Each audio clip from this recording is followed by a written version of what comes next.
It's handmade by a person, for a person, and it's vital that we keep those traditions alive. It's everything that mass production isn't.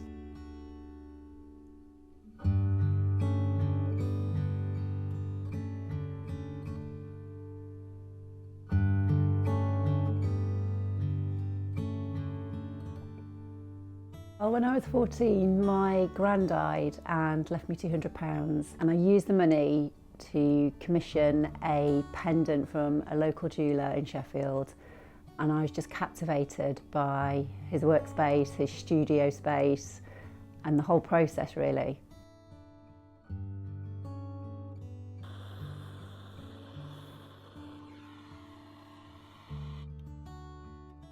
There are two ways I work. The first is that my customers send me pieces of nature that's meaningful to them. Pressed flowers from wedding bouquets, shells from beach walks, and I cast them into precious metal, creating keepsake jewellery. The second is that I work with my own forage finds, such as acorns, poppy seeds, and I cast those into two halves, and then I permanently seal them together again to contain locks of hair, ashes, secret notes, the most precious of content that my customers send me. And we fabricate and create these heirloom pieces of jewellery that allow my customers to keep their loved ones close always, and their memories and connections close. I forage all year round, so my work is naturally inspired by and follows the seasons. For example, in the spring it's the catkins, in the autumn it's fallen acorns, and in the summer it's the cow parsley, and specifically the cow parsley stems.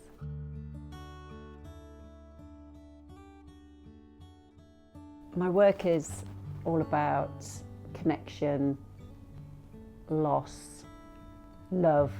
It's about treasuring people's stories in a meaningful, tangible way that people can keep close.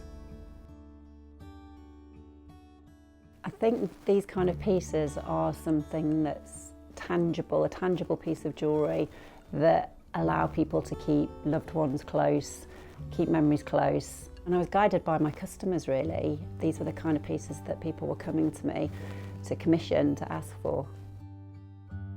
I'm incredibly lucky that I get to spend time outside every day, walking, foraging, sketching, and then I come back to the studio, and the whole of my creative process is very mindful. I'm very present at every step of making a piece of jewellery, which I guess is quite therapeutic really.